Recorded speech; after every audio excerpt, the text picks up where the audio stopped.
In the modern world, where our minds are constantly stretched between notifications, expectations, and nameless worries, perhaps the rarest thing of all is stillness.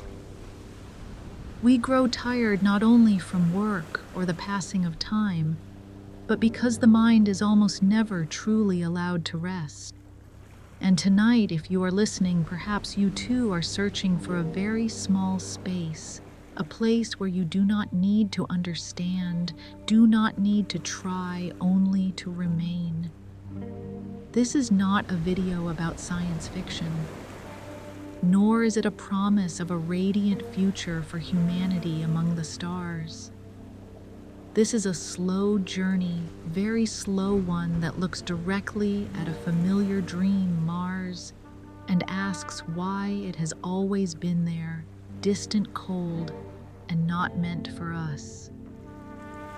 In silent orbit, Mars is not merely a planet, it is a mirror, a place that reveals the fragile boundary between longing and limitation, between the desire to escape and the truth of the human condition.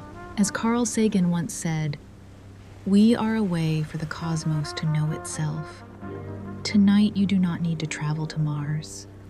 You only need to listen and allow the questions to drift gently through your mind until they dissolve on their own, along with the very light sleep now quietly drawing near. There is something quietly strange about this age.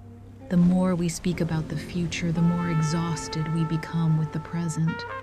We hear of billionaires dreaming of Mars, of space agencies preparing to leave Earth, of films painting glowing red cities beneath unfamiliar skies, as if simply departing this planet could resolve every human unease.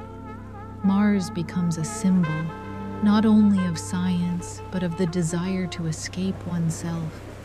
And then amid those radiant images, a very small question is asked, yet one powerful enough to slow everything down.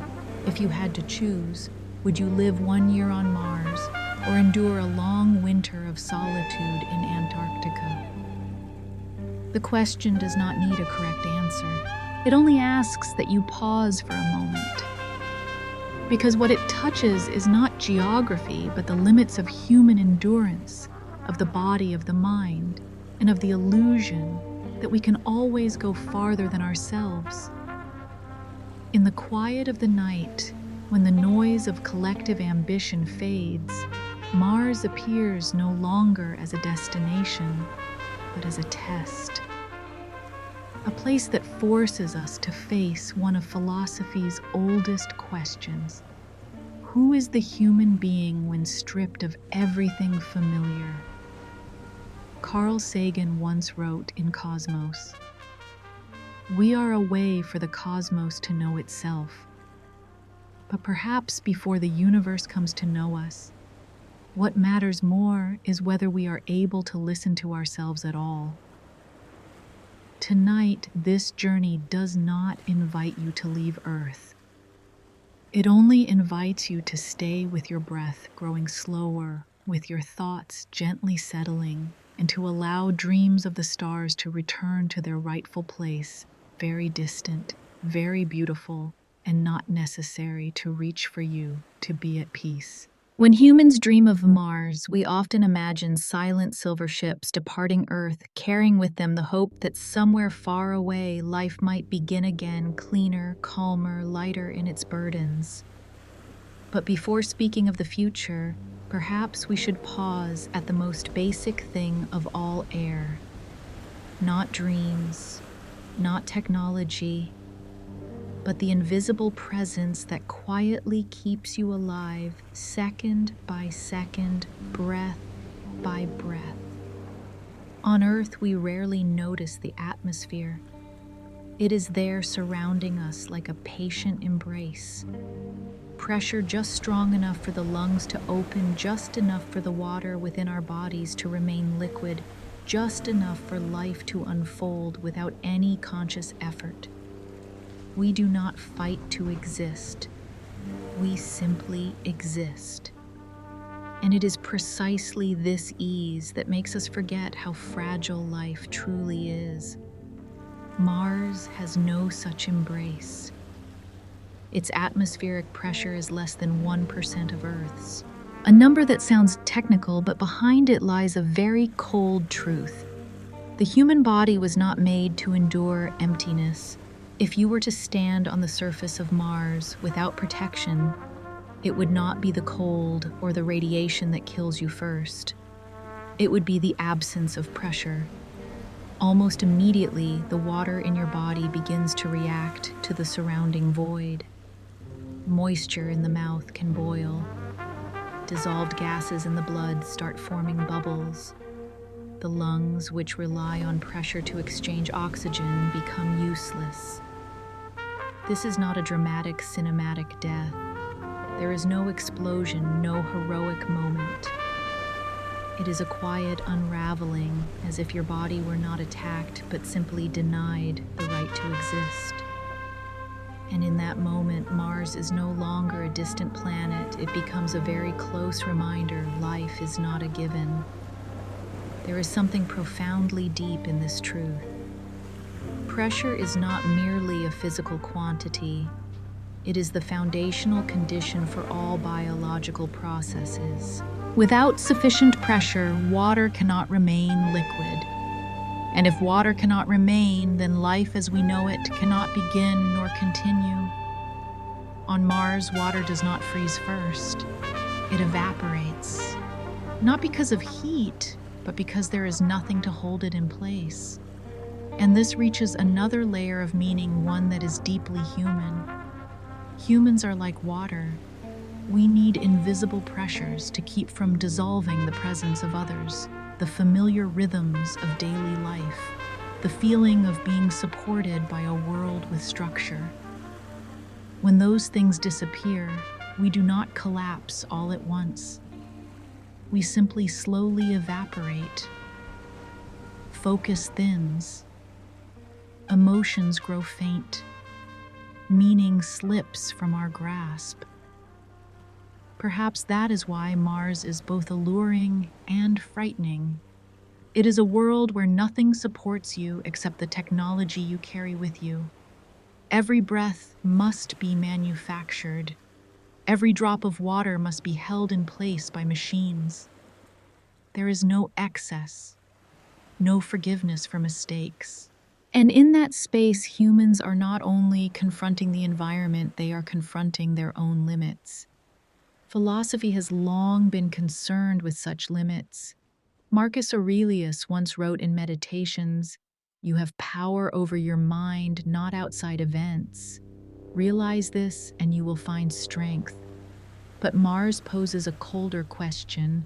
What happens when the outside world no longer allows the mind any room to exert control? When the environment is not merely inconvenient but actively denies your biological existence, their mental strength is not enough. Willpower is not enough.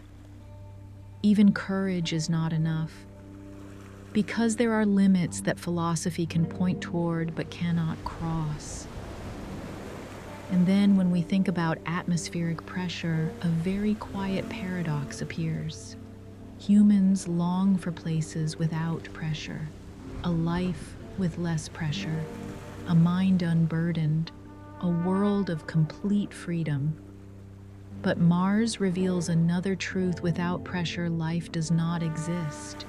Not all pressure is an enemy. Some pressures hold us together, keep water inside our cells, keep meaning inside our lives. When pressure disappears, not only does the body unravel, so do connections. What once felt stable becomes fragile. And in that fragility, we are forced to ask, are we truly seeking freedom from pressure, or simply a pressure gentle enough to keep us from dissolving? Here, Mars does not need to kill humans with violence. It only needs to remain what it is. A world of thin air where water will not stay, where life has nothing to cling to, And it is this indifference that is most worth contemplating. Mars does not hate us. It does not oppose us. It simply does not need us. And perhaps as you listen to this in the night, you do not need to think about spacesuits or bases on the red planet. You only need to recognize that right now, on Earth, you are being held by invisible but essential things. Air gravity, the rhythm of day and night, and the quiet presence of others sharing this planet with you. Atmospheric pressure in its own gentle way is keeping you here, keeping water in your body, keeping your breath steady, allowing life to continue without asking anything of you. And in noticing that perhaps you can allow yourself to breathe a little more slowly, to loosen a little more, because tonight you do not need to prove anything to the universe. You do not need to conquer Mars. You only need to be here, within Earth's just enough pressure, within this slow unfolding of words, and to let one final thought drift by softly. Life persists not because of the desire to go farther, but because of the quiet forces that hold us in place. And as that thought settles, sleep can arrive unhurried, unforced, like water at last allowed to remain where it belongs. After drifting beyond the fragile layer of pressure just sufficient to keep water within the body, this journey continues very slowly into another harsh layer of Mars temperature. If pressure is the condition that prevents life from unraveling instantly, then temperature is the steady drumbeat that wears everything down over time. Here, the cold does not arrive like a blow. It is present quietly, persistently, and it never leaves. On Mars, cold is not a temporary state. It is the default. The planet's average temperature lies far below anything Earth has ever truly known.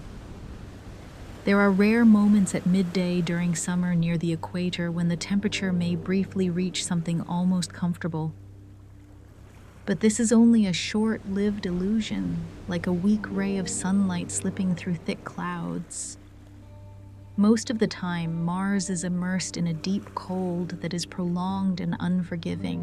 What makes Martian temperature dangerous is not only how cold it is, but how violently it fluctuates. On Earth, the atmosphere and the oceans act as enormous buffers, softening change.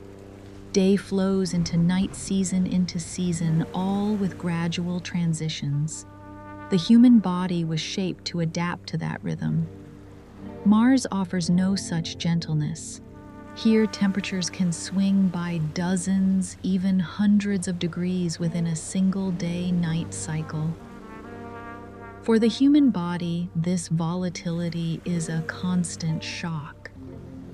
Hypothermia does not require blizzards or roaring winds. It can arrive silently as heat is drawn out of the body faster than it can be produced. Extremities, fingers, toes lose sensation first. Blood retreats toward the core, and then without absolute protection, living tissue begins to freeze. Not as in the movies, no screams, just the quiet halting of processes that once occurred without thought. But Mars does not test humans alone. It tests everything humans bring with them. As temperatures rise and fall relentlessly, metals contract and expand, plastics grow brittle, joints endure constant stress. Tiny cracks appear unnoticed at first, then widen with each cold, warm cycle. And in an environment where even a small leak can mean the end, material fatigue becomes an ever-present threat. Here, something deeply human comes into view. Nothing can endure extremes for long. Not because of weakness, but because everything is designed for a certain range of fluctuation. When that range is exceeded, whether body or machine collapse becomes only a matter of time. This echoes an ancient philosophical insight. Aristotle wrote in Nicomachean Ethics that virtue lies in the mean, not in extremes, but in what is sufficient. Though he did not write about planets or temperature, his thought resonates clearly when we look at Mars. A world of extremes does not allow stability, and without stability, there is no place for life to take root.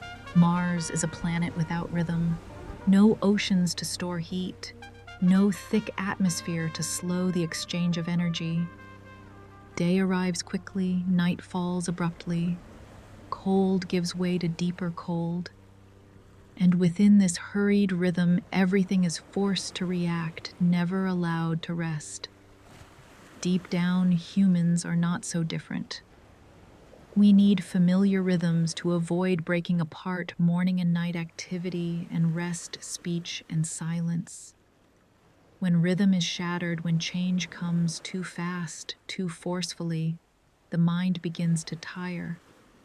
The body slips into disorder. And gradually, life can feel like living through a winter with no spring to follow.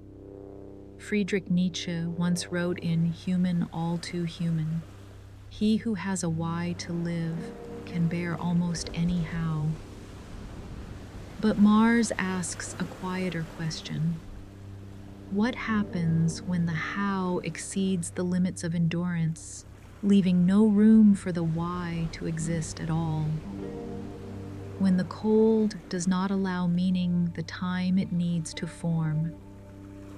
In extreme temperatures, every action becomes an effort. Staying warm is work. Movement is a challenge. Even rest is no longer rest because the body is never fully allowed to loosen its guard. In such a state, fatigue does not arrive like a gentle drowsiness.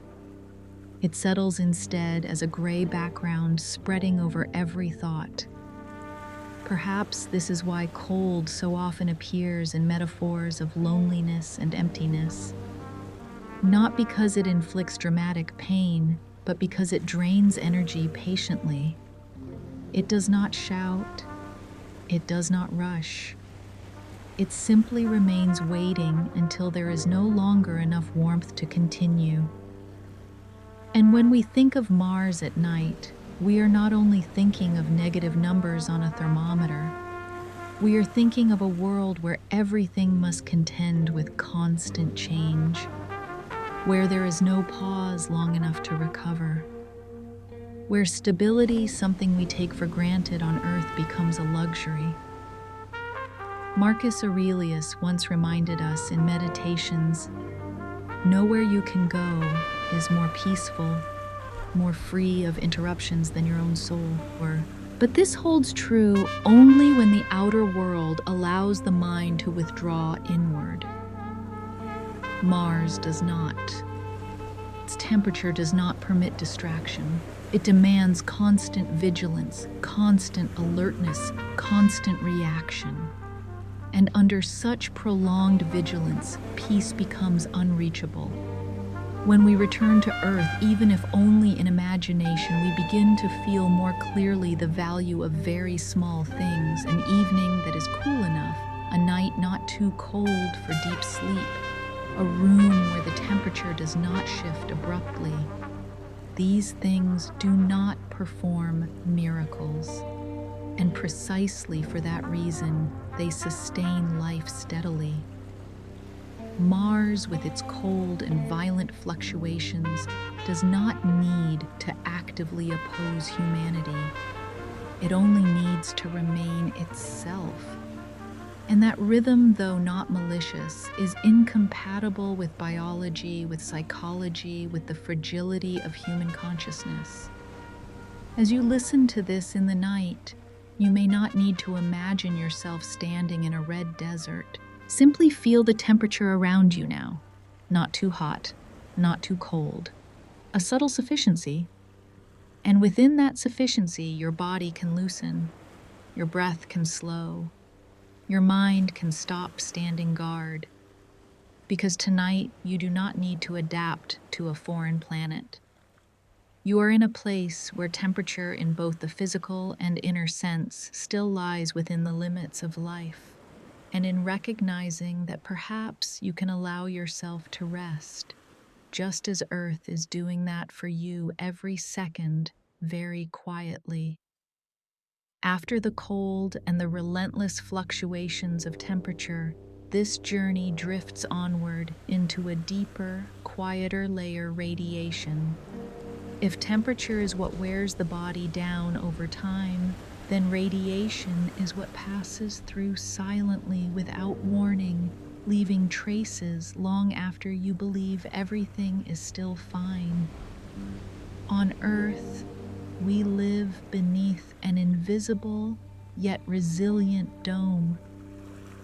The planet's global magnetic field bends charged particles from the sun and from deep space. A thick atmosphere absorbs most dangerous energies. Because of this, light reaches us gently.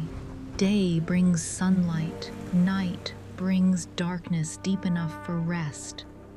The human body grows up within this quiet protection like a child who never needs to know who stands guard outside the door. Mars has no guard, no global magnetic field to shield it, no atmosphere thick enough to slow the flow of cosmic particles. Its sky stands wide open, exposing everything beneath to the cold streams of energy from the sun and from far more distant voids. Their radiation is not a rare event, it is the constant backdrop. Radiation does not kill you immediately. It is not like cold that numbs, nor like low pressure that collapses the body at once. It is more patient. It enters cells, touches DNA, nudges tiny but vital sequences out of alignment. And over time, those shifts accumulate. Cancer is not a sudden accident. It is the memory of injuries the body did not manage to repair. What gives pause is this: radiation does not discriminate. It does not care how strong you are, how intelligent, or how deep your beliefs run. It follows only the laws of physics, cold and precise. Where there is no natural protection, life is forced to face the universe directly, and the universe is not gentle. There are moments when the sun releases particle storms, accelerated streams of protons and electrons, and Mars receives them in full. No early warning, no natural shelter. In such hours, radiation doses can spike to immediately dangerous levels. Death there does not come from lack of oxygen or temperature, but from an invisible rain passing through the body, fast and silent. But even without solar storms, the background radiation on Mars remains far higher than on Earth. It gnaws at the nervous system, affects memory, concentration, and emotional stability. These changes are not always easy to detect. They arrive slowly, like a very slight dimming of awareness. You still think, you still speak, yet beneath the surface, connections begin to lose their sharpness. Here, the story is not only biological, it is the psychology of exposure. Humans were not made to live bare before the universe. We need layers of protection, not only physical but mental, familiar structures, safe boundaries, things that allow the mind to loosen its grip. Carl Jung once wrote in Modern Man, In Search of a Soul, "Man cannot stand a meaningless life. Radiation on Mars introduces a very particular kind of meaninglessness, not the absence of purpose, but the absence of a protective context in which purpose can endure. When life must devote most of its energy merely to avoiding harm, meaning has no space to take root. Thought becomes short-term. Plans shrink to survival, and this connects naturally to the earlier layers of the journey. Low pressure prevents water from staying. Extreme temperatures shatter rhythm. Radiation infiltrates, reaching places beyond our control. These three do not attack violently. They cooperate in silence, like background forces that need no effort to overpower humanity. Friedrich Nietzsche warned in Beyond Good and Evil. He who fights with monsters should look to it that he himself does not become a monster. But on Mars, the monster has no form. It is the sum of physical conditions. And fighting it does not turn humans into monsters. It turns them into beings, perpetually tense, perpetually alert, never truly at rest. In such a state, the mind has no chance to go deep. It has only enough strength to react. Perhaps this is why radiation is frightening, not only because it causes cancer or neural damage, but because it steals the future in a very quiet way. You may live today, you may live next year, but you do not know what is accumulating within your cells. That uncertainty erodes the sense of safety, the foundation of all inner peace. Marcus Aurelius once wrote in Meditations, "Do not act as if you were going to live 10,000 years." This line is often read as a call to live fully. But on Mars, it takes on another shade. You cannot assume time. When radiation is everywhere, the future grows hazy. And when the future is hazy, the mind tends to contract, retreating into short-term defensive choices. Earth, with its magnetic field and atmosphere, allows the opposite. It allows us to forget radiation, to forget the invisible particles being bent away above us. That forgetting creates space for art, for philosophy, for questions that do not require immediate answers. Safety is not directly perceived, yet it nourishes all depth. Mars allows no such forgetting. There you always know the sky is not on your side. And when that support is absent, healing becomes a luxury. Not because humans do not wish for it, but because the environment does not permit the slowness healing requires. And as you listen to this in the night, perhaps you do not need to imagine dosage numbers or charged particles. Simply sense that right now an invisible layer surrounds you, quiet, undemanding, faithful. It allows your cells to repair themselves. It allows sleep to arrive without fear of injuries accumulating in the dark. Mars, by lacking that protection, teaches a very gentle lesson. Life needs shelter in order to dream. Not every dream must be turned into reality. Some dreams exist best at a distance, reminding us to cherish where we stand. And as that thought settles, you may allow your mind to loosen a little more, because tonight the sky above you is still bending danger away. And within that fragile margin of safety, you can sleep without defense, without vigilance, simply as a living being treated gently by the universe this time. After the invisible layer of radiation quietly passing through the body and leaving traces within every cell, this journey drifts onward into another stratum, Martian dust. If radiation is the threat you cannot see, dust is the one you cannot avoid. It is everywhere, on the ground, in the thin air, on every surface, and eventually inside the very living spaces humans attempt to build to protect themselves. Martian dust is not like dust on Earth. It does not simply settle and remain still. Its particles are extraordinarily fine, small enough to slip through gaps the eye cannot detect. They carry electric charge, causing them to cling tightly to everything they touch. Clothing equipment barriers, even air filters designed to keep life intact. Here, dust is not merely part of the environment, it is a constant intrusion. In the silence of Mars, dust becomes a strange kind of presence. It does not attack, it does not hurry. It simply clings little by little as though time itself were on its side. And over time, everything begins to change. Surfaces grow less efficient. Seals lose their tightness. Filtration systems are pushed beyond their limits. There is no dramatic moment, only slow degradation. What makes Martian dust more unsettling still lies in its chemistry. Within that red soil are perchlorate compounds toxic to human biology. On Earth, they are used in rocket fuel and explosives under strict control.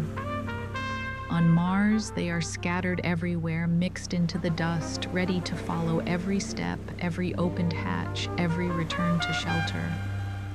Perchlorates do not kill instantly. Like radiation, they disrupt gradually. They interfere with the thyroid, with metabolism, with the delicate balances the body needs to remain stable. And in a place where medical care is already fragile, where every small deviation can accumulate into catastrophe, toxic dust becomes a constant threat, quiet, but impossible to forget. Then there are the dust storms. Not violent gusts like those on Earth, but planet-wide movements lasting weeks, even months. The sky dims, light weakens. Solar panels, the primary source of energy, are buried beneath fine layers of red. Power drops to nearly nothing. During such periods, Mars does not need to act. It simply needs to block the sun. Here, a clear image emerges. Humans are not defeated by a single great event, but by the accumulation of small things. A bit of dust in a filter, a trace of electrical interference, a slight loss of efficiency, and then systems already under strain become overwhelmed. Not because of poor design, but because the environment does not allow long-term resilience. There is philosophical depth in this. We often fear major shocks, accidents, crises, collapses. Yet in inner life, what exhausts us most are often invisible grains of dust. Minor worries, prolonged tension, repetitive negative thoughts. None is large enough to stop us outright. But together they thicken the mind, weigh it down, and make breathing harder. Carl Jung once wrote in Psychological Types, "The pendulum of the mind oscillates between sense and nonsense, not between right and wrong." Martian dust is much the same. It is neither good nor evil.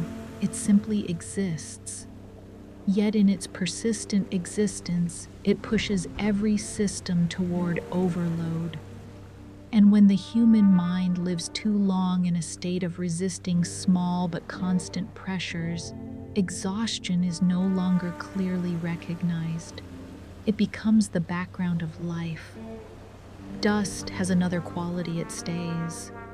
On Earth, rain washes it away. Wind clears it. The biosphere decomposes and renews. Mars has no such mechanisms. Dust accumulates. Errors accumulate. Waste accumulates. There is no outside to push things away. Everything cycles back into living space.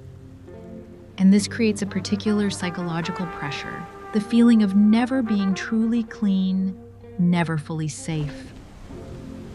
Marcus Aurelius reminded us in Meditations, "The universe is change.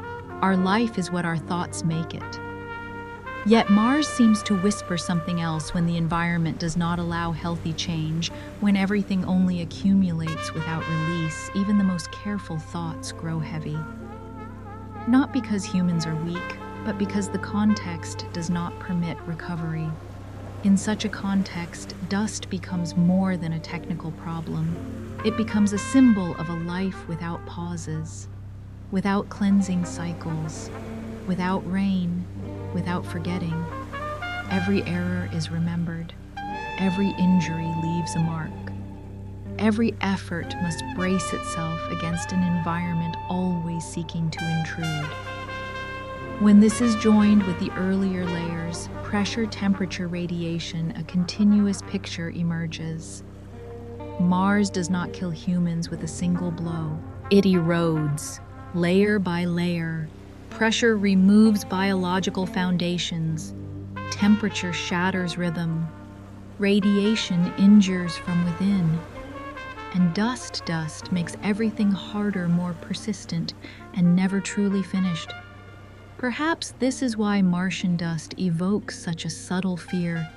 Not the fear of death, but the fear of living in a state of endless cleaning, constant prevention, continual repair, without ever reaching the feeling of it's done. A life like that leaves no room for ease, no room for dreaming, no room for deep sleep. And when we consider this at night, we can return to Earth with a different awareness. Here, dust falls and is washed away. Air is renewed. Ecosystems perform their quiet labor of cleaning unnoticed. These things create a crucial background feeling, the feeling of being refreshed. Mars lacks that feeling. And in its absence, it becomes not only physically harsh, but spiritually depleting. A world without natural cleansing is a world where the mind struggles to find peace. And as the story of dust settles, you may notice that right now very small things are quietly working so you can rest. Air circulating the body, self-regulating the mind, being allowed to release the dust of a long day. You do not need to clean the universe tonight. You do not need to struggle against a red planet. You only need to remain within the fragile sufficiency of Earth, where dust at last will be washed away. And in that quiet space, when nothing clings to you anymore, sleep can arrive light as a grain of dust, but this time a grain that falls away rather than one that stays.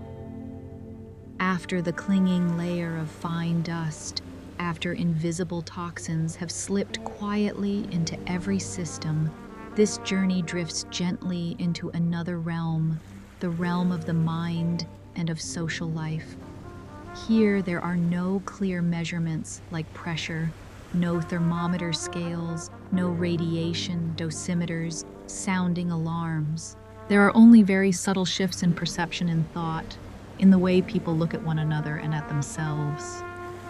On Mars, isolation is not a temporary condition, it is the baseline. The distance between Mars and Earth is not measured only in millions of kilometers, but in delayed time. Every word sent must wait tens of minutes for a reply. Dialogue as we know it no longer exists. There is no simultaneity. Every conversation is stretched, thin, fragmented, rhythmless. And over time, that loss of rhythm seeps into the mind. Humans are born to live within feedback.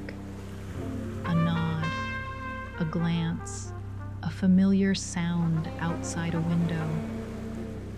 These tiny signals of life reassure the mind that it is not alone. But on Mars, those signals vanish. No birdsong, no wind moving through leaves, no gentle green for the eyes to rest upon. Only a monotonous landscape extending to the horizon as if the world has been paused for a very long time. That monotony does not shock immediately. It does not break a person in a day or a week. It does something more dangerous. It erodes the sense of time. When every day looks the same, when there are no natural markers to distinguish morning from evening, season from month, the mind begins to drift. Memory blurs. Attention becomes difficult to hold.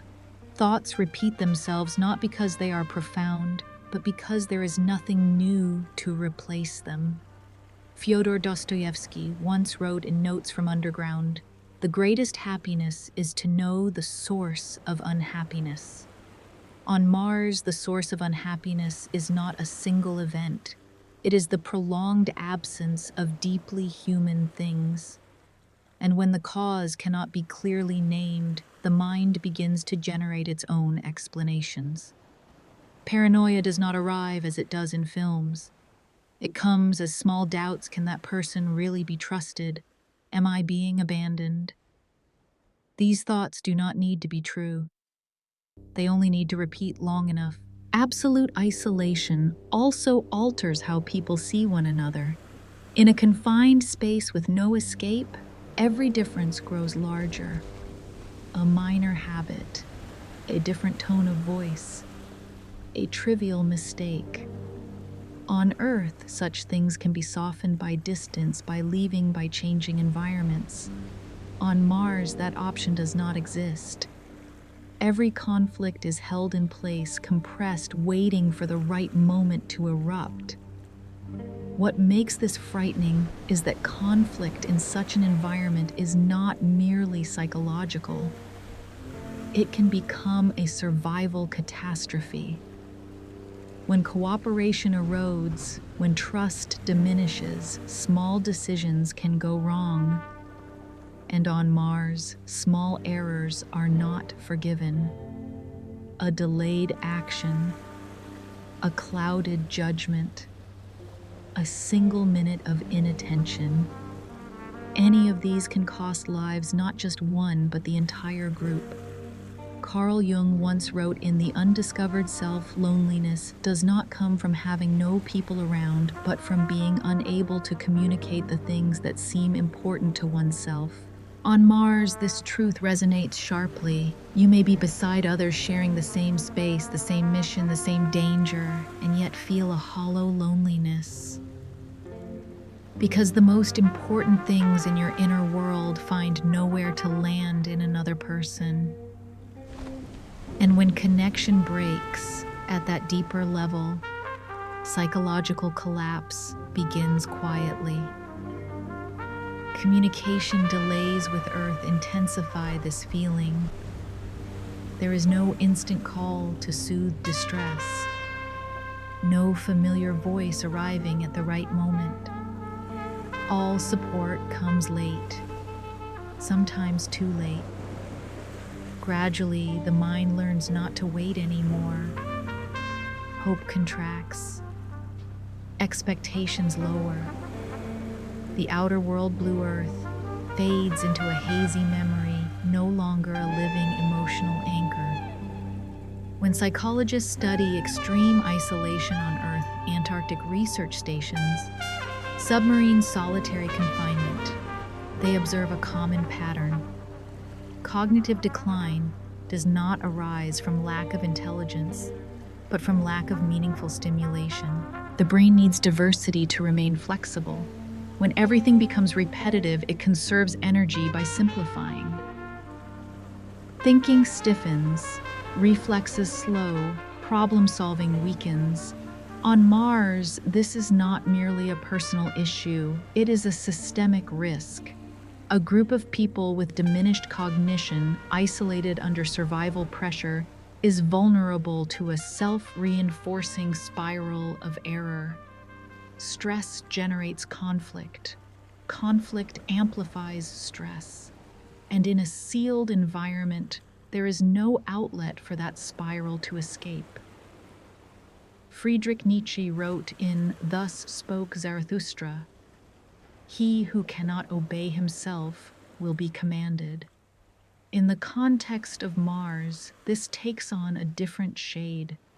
When the mind loses its capacity for self-regulation, when emotions are eroded by isolation and monotony, humans become easy to command, not by a leader, but by fear and survival reflexes. Decisions made in such a state rarely lead to peace. What is worth reflecting on is this: Mars does not need to inflict psychological suffering through violence. It merely lacks the conditions that nourish the mind. No green, no living sound, no natural change, no timely feedback from the familiar world. These absences accumulate, creating an environment where psychological deterioration is not a possibility, but a tendency. When this layer is connected with those before it, a clear continuity appears. Low pressure makes the body fragile. Extreme temperatures disrupt biological rhythms. Radiation infiltrates cells. Dust clings to every system. Now the mind and social life are subjected to the same kind of pressure, constant, prolonged, without rest. Perhaps this is why the greatest danger of Mars lies not in any single factor, but in their resonance. Each difficulty amplifies the others. Each strain reduces the ability to cope with the next. And in such an environment, even the most resilient humans gradually grow weary. As you listen to this in the night, you may sense something very gentle. The human mind needs more than breathable air and tolerable temperatures. It needs meaning, diversity, and connection. These are not luxuries. They are conditions that prevent the mind from turning inward and harming itself. And perhaps in this moment, as you are here on Earth, you can feel the smallest signs of life around you, a distant sound, a familiar color, the thought that other people exist on this same planet. These ordinary things are, in fact, the foundations of peace.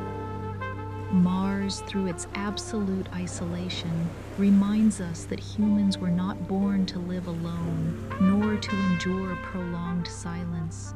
And in realizing this, you may allow your mind to loosen a little more. Because tonight you are not trapped in a sealed compartment on a red planet. You are in a place where connection can still reach you. And within that gentle connection, sleep can arrive not as an escape, but as a return. After the quiet collapse of the psyche and the fractures of social life within a sealed space, this journey arrives at something even more fragile: medicine. Not medicine as we know it on Earth, with brightly lit corridors, the hurried footsteps of emergency teams, and the deep belief that someone will arrive in time. On Mars, that belief does not exist. Their medicine is not a supporting system. It is an absence. There are no hospitals, no emergency rooms, no helicopters or ambulances, and most crucially, no evacuation.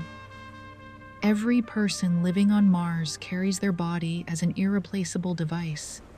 When it fails, there is nowhere to send it for repair. No rear line, no backup plan. Only time, and in medicine, time does not always stand with us. Illnesses that are familiar on Earth suddenly become frightening in an entirely different way. Appendicitis, a nearly routine surgery. An infection, a few days of antibiotics. A minor accident, a handful of stitches. Stripped of medical infrastructure, these are no longer conditions. They become suspended death sentences waiting for a small complication to close the story. And if surgery becomes necessary, the Martian environment itself rises in opposition. Low gravity causes blood and bodily fluids to behave differently. Unusual pressure makes sterile control far more difficult. A slight misstep, a droplet drifting the wrong way, an instrument slipping from the hand. These very small things can turn an attempt to save a life into catastrophe. Here, a deeper truth comes into focus. Medicine is not only knowledge, it is a network, a team, equipment, response time, the capacity to correct mistakes. When that network is severed, even the most skilled physicians are constrained by circumstance. On Mars, individual ability cannot replace a system. Hippocrates once captured the essence of medicine with a simple line in Epidemics. Life is short and art long, the occasion fleeting, experience fallacious, and judgment difficult. Placed in the context of Mars, these words sound like a warning. The art of healing requires time, experimentation, adjustment. But in an environment that does not allow error, art is suffocated by urgency. Every medical decision becomes not a choice among options, but a gamble between life and death. What is truly frightening lies not only in major emergencies, but in the accumulation of small risks.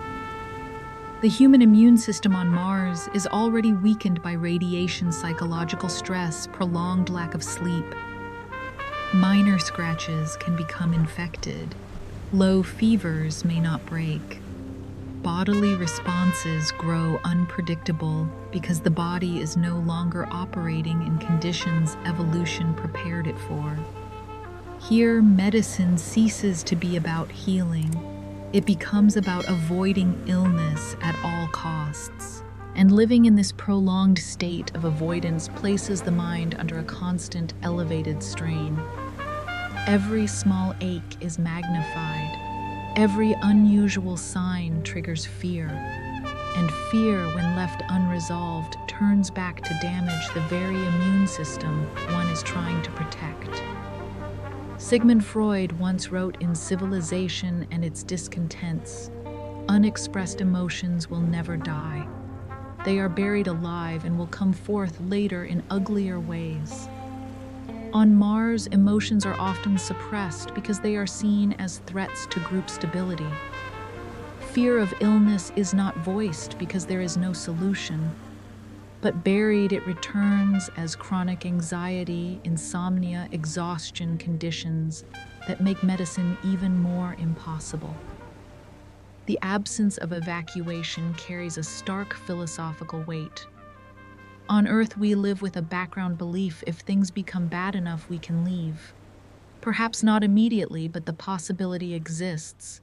On Mars, that possibility is erased, not by weak will, but by physics. And when humans know there is no escape, the way they perceive their bodies changes.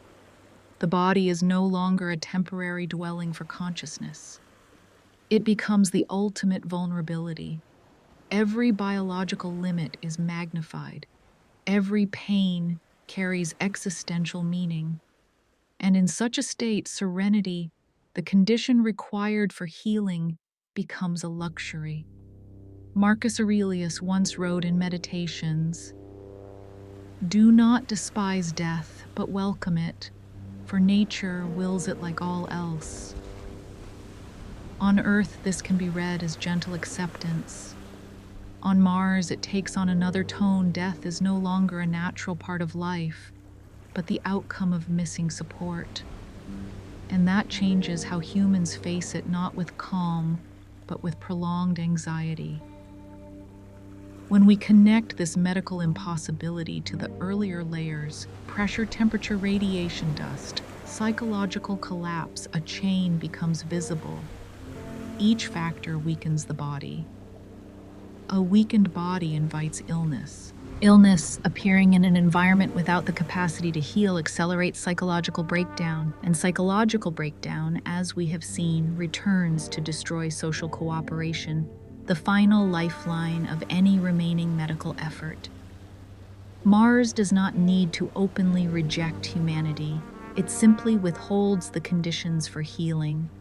And in the world of biology, that is enough to turn every small injury into tragedy.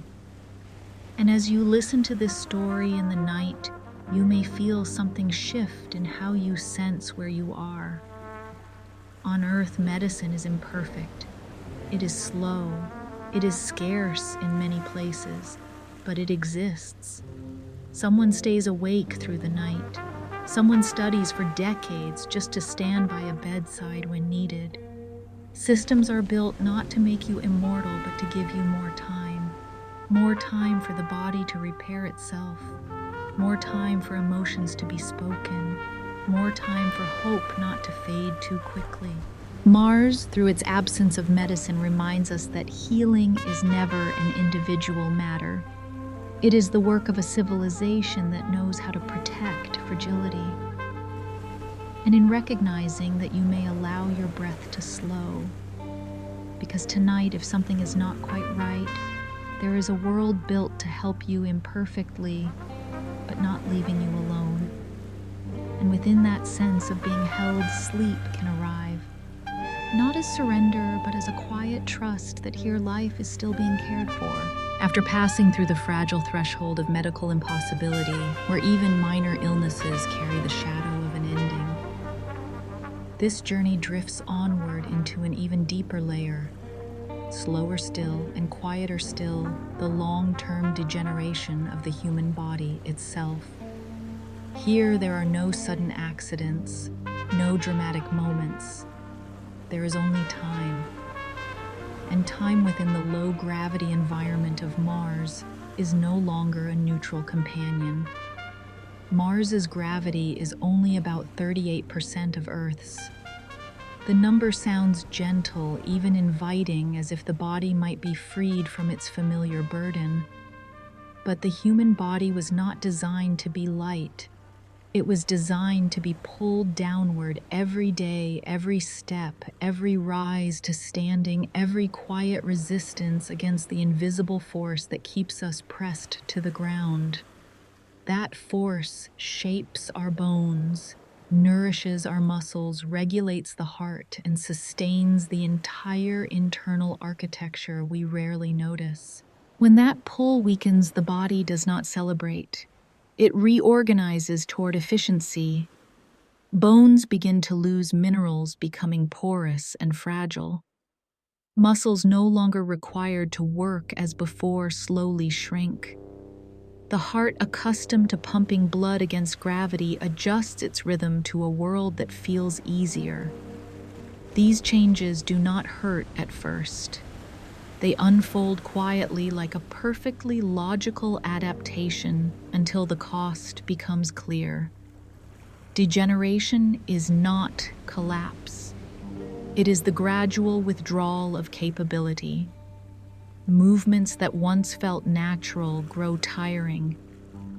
Tasks that were once simple demand more effort. And most importantly, the body slowly becomes a less reliable place for consciousness to reside. You are not ill in the usual sense. You simply grow weaker. What deserves reflection is this. This weakening is not a failure.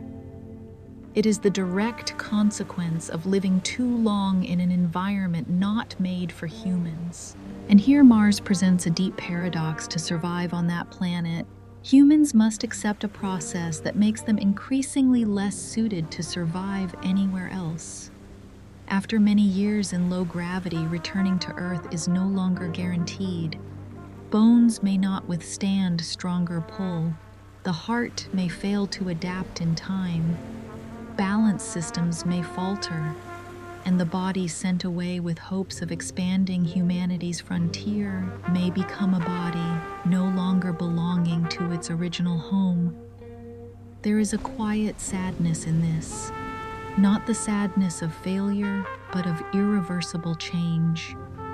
You do not die. You are not gravely injured. You simply cannot return as you were. And in philosophy, few things invite deeper thought than changes that occur without a single decisive moment. Heraclitus once wrote, "No man ever steps in the same river twice."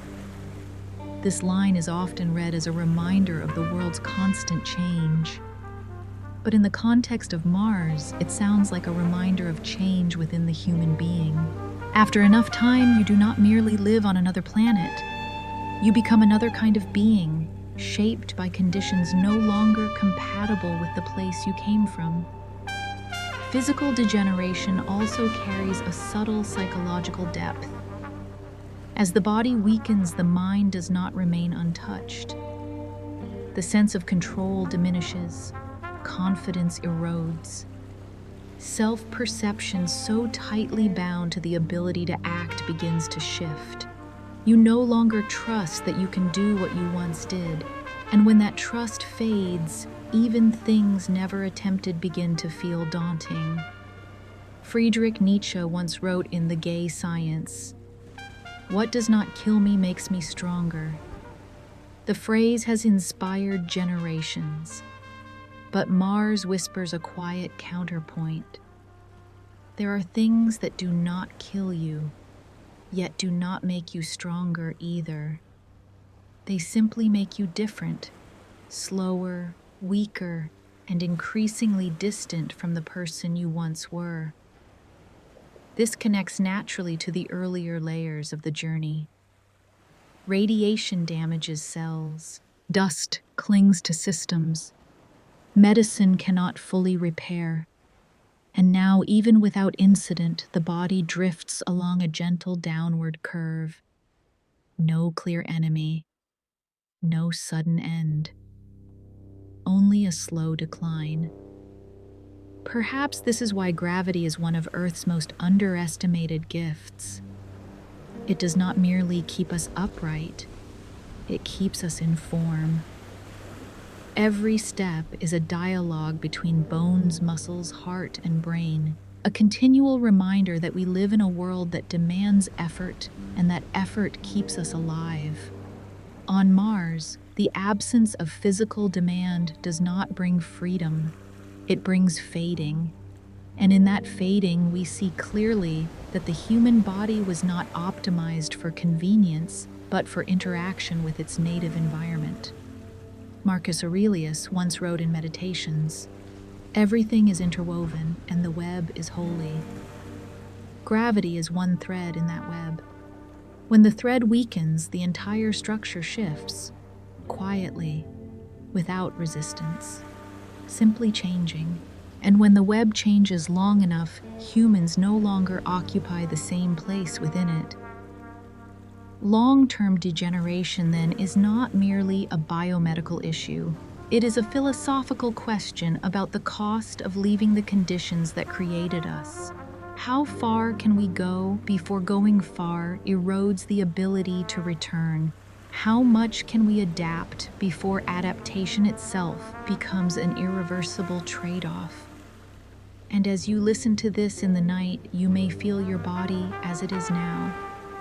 Its familiar weight, the gentle pressure of the ground beneath your back, the steady work of your heart pushing blood upward. These things are not spectacular, but they are foundations. You do not need to fly. You do not need to become lighter. Your body is doing what it was born to do, resisting gravity, and through that resistance remaining whole. Mars, by making humans too light, reminds us that not every form of release is evolution. Some limits exist not to restrain, but to preserve the shape of life itself. And in this moment, as you allow yourself to lie still, letting Earth's familiar gravity hold you, you may breathe a little more slowly. No need to adapt, no need to change. Just to be here in the form this world has spent millions of years shaping for you. And within that quiet support, sleep can arrive not as an abandonment of the body, but as a gentle return to it.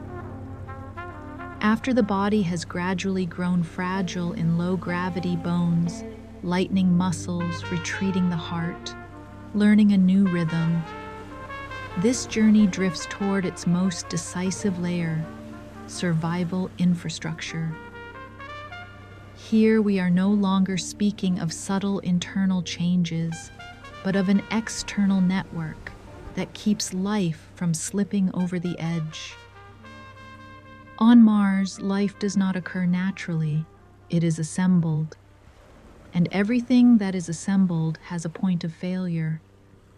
Water does not arrive as rain. It must be extracted, filtered, recycled, and then recycled again.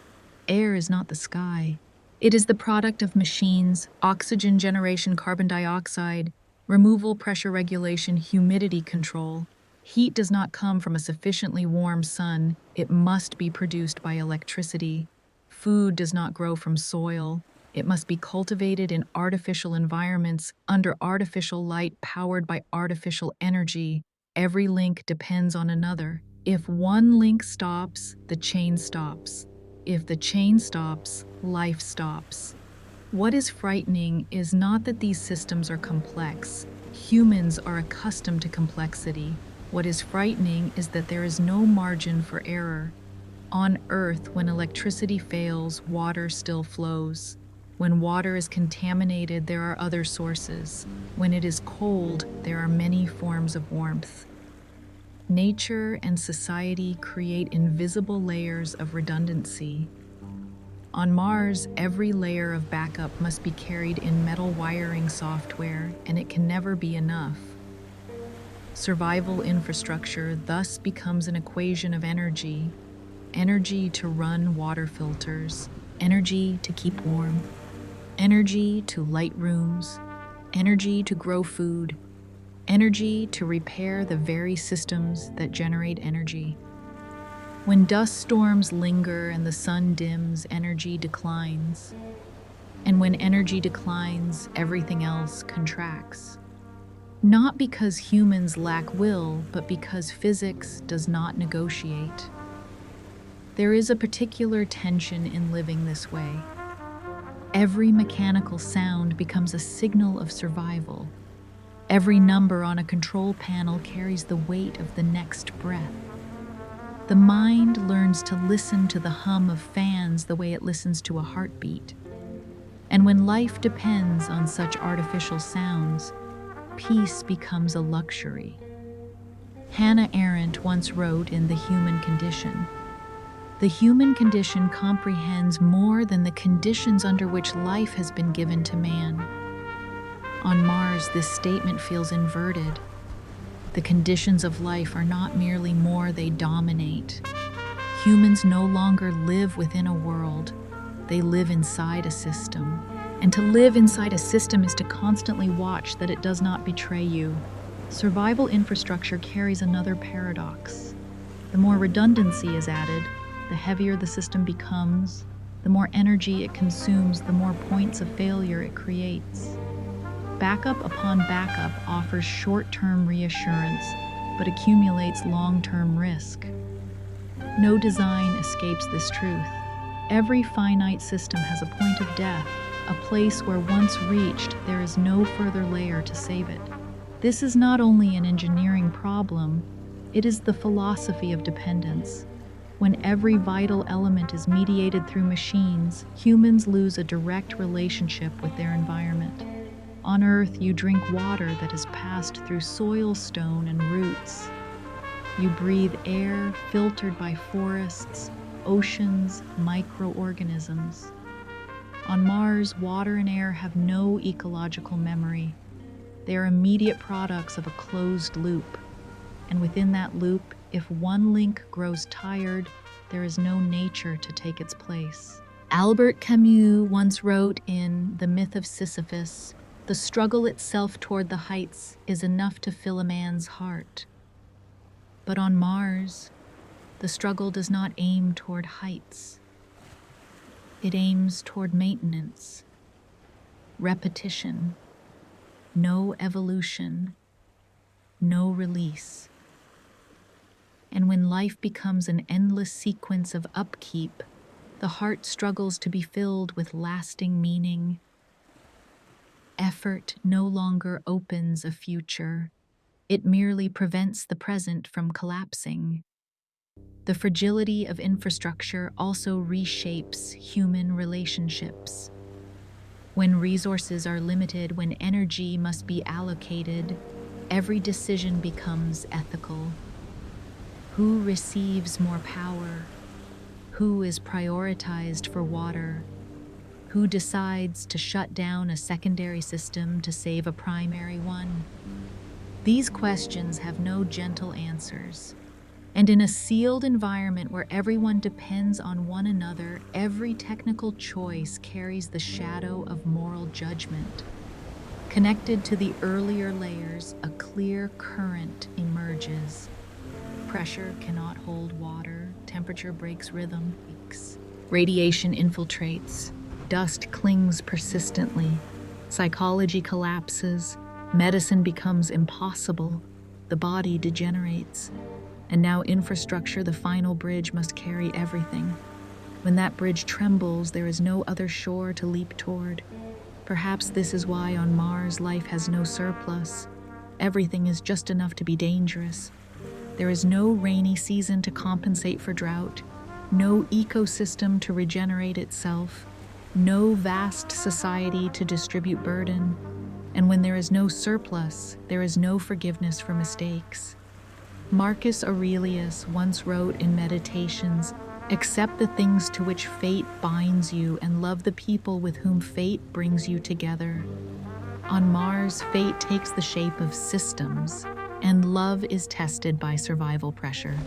When life is bound to infrastructure, human care must pass through valves, switches, distribution panels. This does not make people cruel, it makes life rigid, and within that rigidity, healing finds little room. Healing needs time not measured in kilowatts. It needs silence not cut short when batteries weaken. It needs the belief that tomorrow still exists, even if today contains errors. On Mars, that belief is replaced by maintenance schedules. But as you listen to this story in the night, you may sense something very different about where you are. On Earth, infrastructure also fails at times, but beneath it lies nature. Water flows by gravity, air is stirred by wind, light arrives without a switch. These things create a foundational safety one that allows the mind to rest. Mars, through its relentless "if it fails, you die" reminds us that life requires more than intelligence and technology. It requires a world that knows how to support.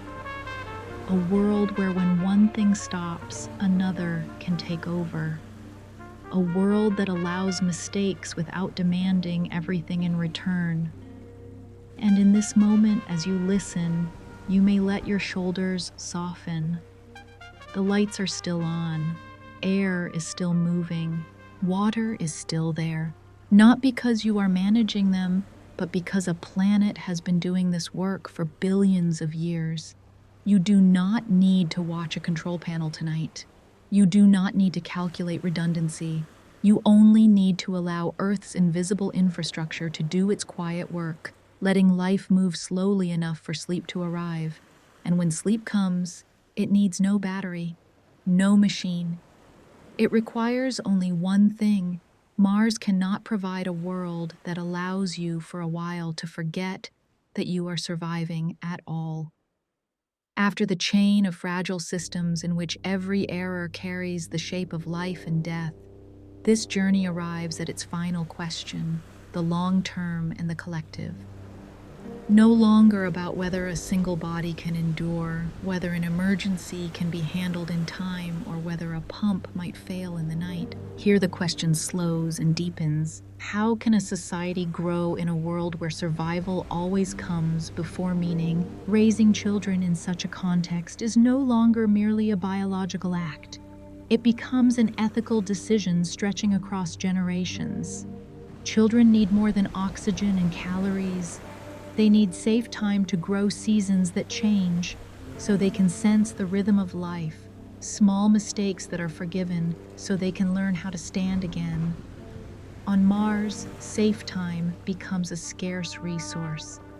Every decision must pass through a single question: does this increase survival risk? And when risk becomes the supreme measure, childhood is shortened, curiosity is constrained, and maturity arrives under constant vigilance. Education, therefore, no longer opens the world. It contracts into survival training. Anything that does not directly serve system maintenance is pushed aside. Art history, philosophy, the things that nourish depth become luxuries. Knowledge is preserved not because it enriches human beings, but because it makes them useful during a shift, an incident, a power outage in the night. And over time, knowledge does not disappear through prohibition, but through the simple fact that no one has the leisure to remember. Building industry under such conditions carries a similar paradox. Industry requires scale supply chains, tolerance for error, and room for trial and failure. Mars allows none of these. Every device must work immediately. Every factory must be perfect from the beginning. But perfection is not fertile ground for creativity. It is rigid ground for maintenance. Industry, if it exists at all, is aimed at keeping today from collapsing, not at opening paths to tomorrow. Law within such a community also shifts its nature. It no longer primarily protects individual rights. It becomes a mechanism for distributing risk. Who receives priority energy, who gains access to medical care when resources run thin, who decides that a secondary system must be shut down to save a primary one. These questions have no gentle humanistic answers. They demand the cold clarity of crisis management. And when laws are born from prolonged crisis, they gradually take the shape of discipline rather than justice. Hannah Arendt once wrote in The Origins of Totalitarianism, "The ideal subject of totalitarian rule is not the convinced Nazi or the convinced communist, but people for whom the distinction between fact and fiction, true and false, no longer exists." On Mars, the erosion does not occur between truth and falsehood, but between meaning and utility. When every decision must be reduced to survival efficiency, values that cannot be measured in output slowly fade. And when this persists across generations, a community does not need an extremist ideology to harden. Circumstance alone is sufficient. Here, the myth of a backup planet reveals its fragility.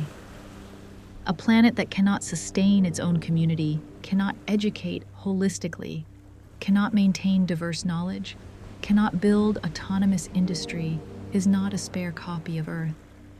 It is a fragile appendix, living on a continuous flow from elsewhere. And that elsewhere, for centuries to come, would still be Earth. This dependence is not merely technical, it is civilizational. Knowledge cannot be fully packaged. Skills cannot be transmitted once and for all. Every generation needs context networks and a world wide enough that mistakes do not become catastrophes.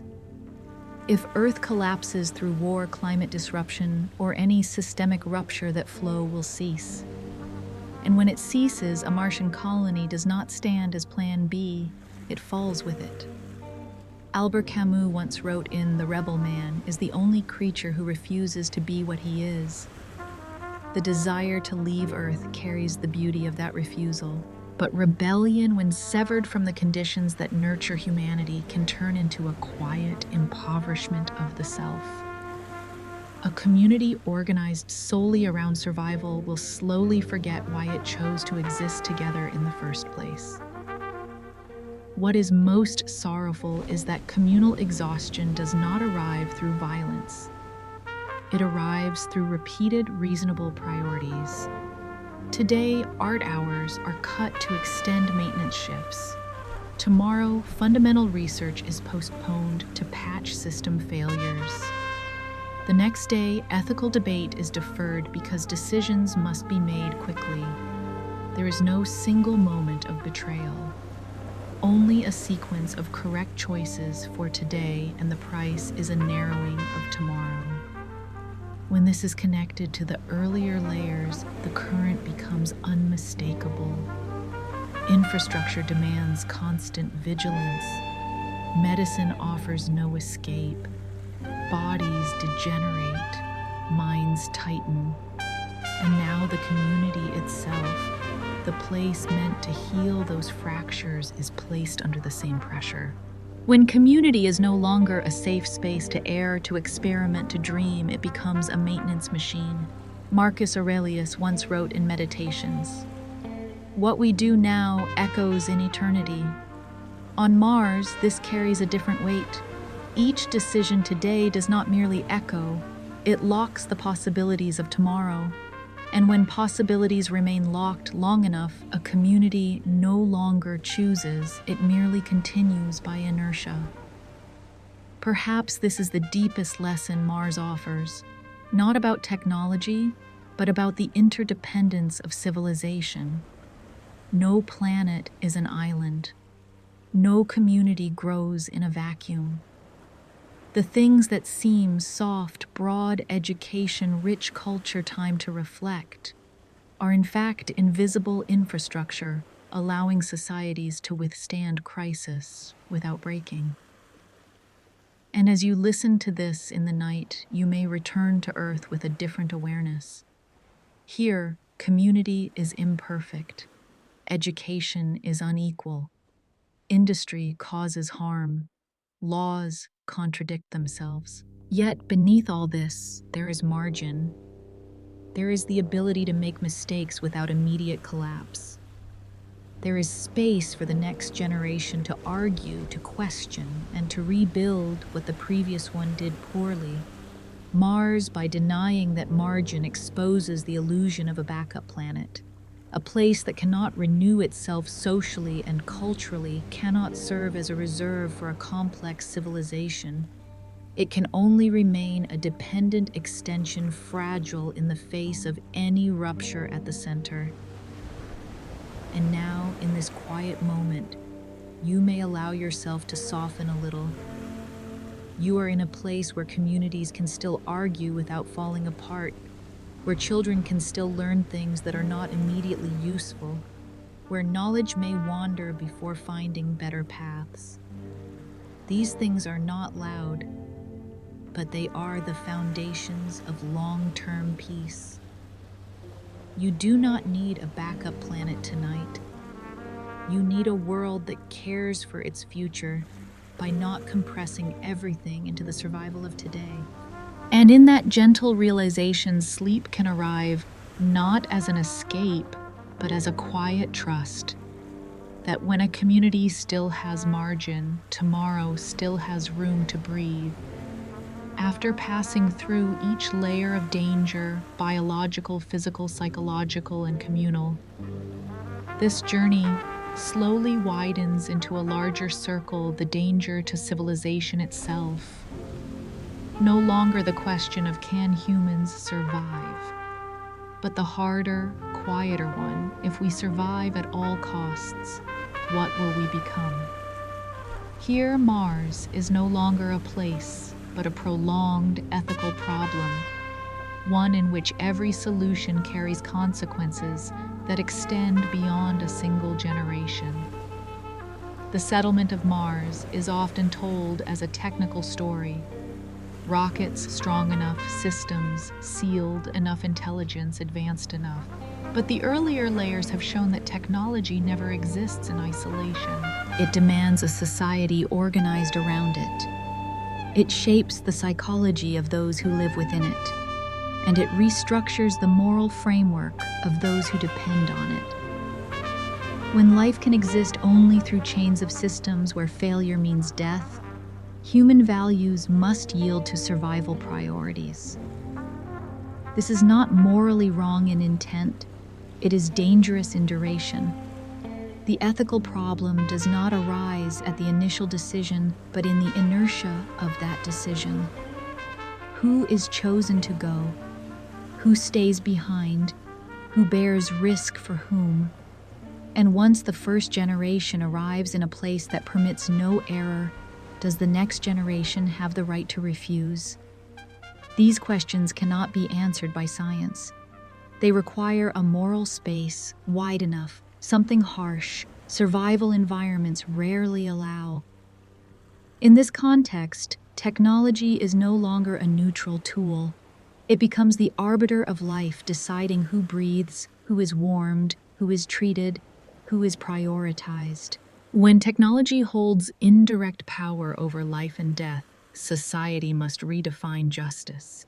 And when that redefinition happens too quickly, too urgently, without time for debate or dissent, justice easily slips into efficiency.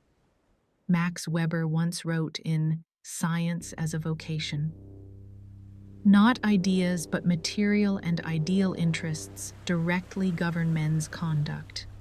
On Mars, material interests are not profit, but oxygen, water, electricity. When these dominate, human behavior is guided not by lofty ideals, but by calculations of survival. This does not make people worse, it makes them narrower. And that narrowing, prolonged over time, becomes a civilizational danger. The social risk lies in the tendency of survival structures to harden. Roles are assigned according to essential skills. Power accumulates around those who control systems. Democracy, which requires time, deliberation, and tolerance for delay, becomes inconvenient.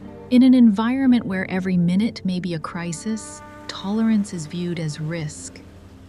Gradually, society learns to trade freedom for stability. Human psychology does not stand apart from this. Living in prolonged vigilance erodes the capacity to dream. When the future is defined by maintenance schedules and risk charts, hope becomes a technical concept. Healing, which requires a background of safety, struggles to take root. And when multiple generations grow up under such conditions, civilization may persist biologically, yet grow poorer in spirit. Fyodor Dostoevsky wrote in The Brothers Karamazov, "The mystery of human existence lies not in just staying alive, but in finding something to live for." This line resonates as a quiet reminder. Survival alone does not constitute civilization. Civilization requires meaning, and meaning requires space. Space for art, for philosophy, for questions without immediate answers. When the environment does not permit that space, civilization risks collapsing inward into a mere system of maintenance. From here, the backup planet myth reveals its dangerous simplicity. A planet dependent on Earth for knowledge, supply chains, energy, and even people is not a Plan B. It is an extension of Plan A. If Earth collapses, that extension does not detach to preserve anything. It breaks with it.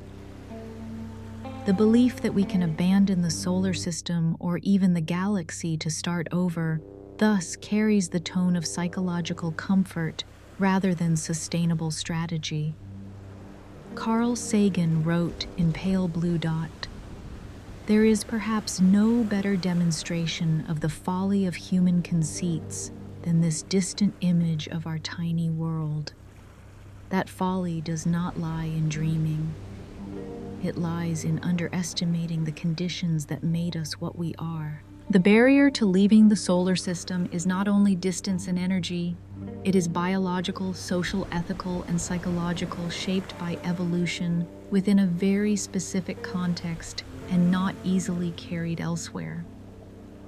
As the story widens beyond Mars, it becomes an invitation to civilizational humility.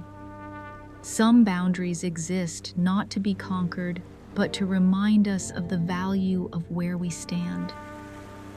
This does not reject exploration. It orients it, asking not only how far can we go, but what is worth bringing with us and what should not be traded away. And then in the slow rhythm of the night, the story closes gently. No definitive conclusion is needed.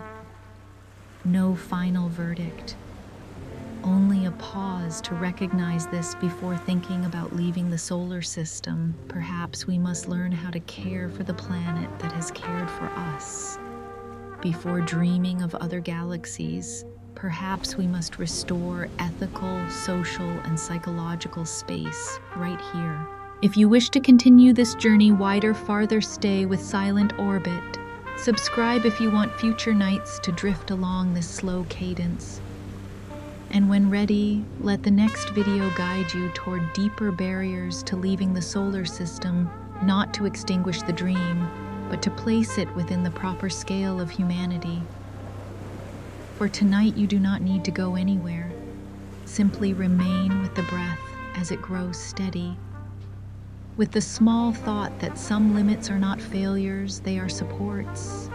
And within that support, sleep may arrive as a quiet agreement between longing and sufficiency. And now, as this journey slowly draws to a close, you do not need to carry anything more with you. No need to remember the numbers.